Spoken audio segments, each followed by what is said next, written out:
Bismillahirrahmanirrahim. Assalamualaikum warahmatullahi wabarakatuh. Perkenalkan, nama saya Arif Setiawan. Pada kesempatan kali ini saya akan menyampaikan dampak penyebaran COVID-19. Penyakit virus corona atau dikenal dengan COVID-19 adalah penyakit menular yang disebabkan oleh virus SARS-CoV-2. Sebagian besar orang yang tertular COVID-19 itu akan mengalami dua gejala, bisa gejala ringan hingga gejala sedang, dan akan pulih tanpa penanganan khusus. Namun, sebagian orang itu akan mengalami sakit parah dan memerlukan bantuan medis.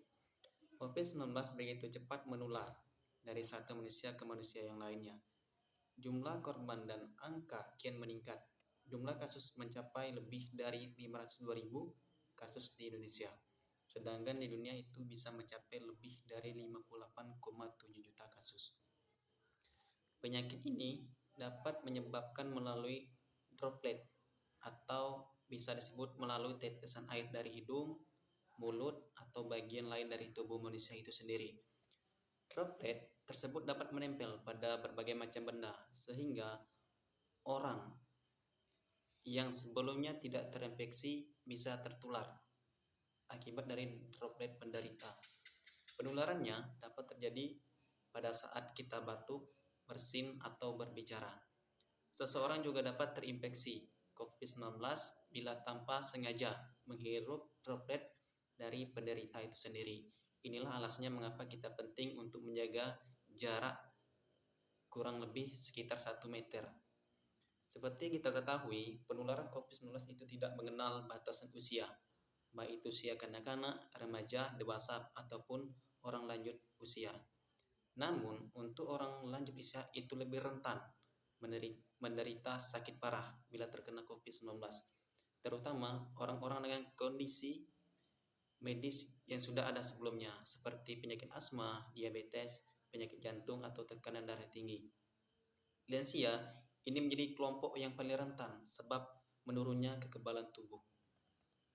Seiring dengan bertambahnya usia, sejalan dengan bertambahnya usia, tubuh akan mengalami berbagai penurunan akibat proses penuaan.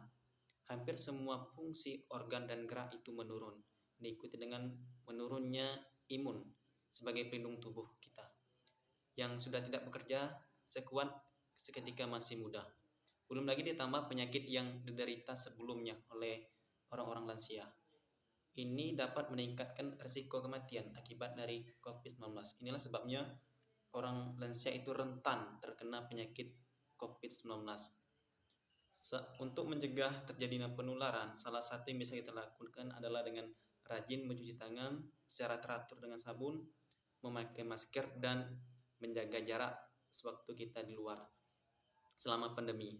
Itu adalah salah satu cara kita untuk mencegah atau memutus rantai penularan COVID-19 itu sendiri. Itu sebabnya mencuci tangan adalah hal yang paling penting dilakukan selama pandemi. Sementara itu, memakai masker dapat menghindari penularan COVID melalui droplet yang menyebar melalui udara.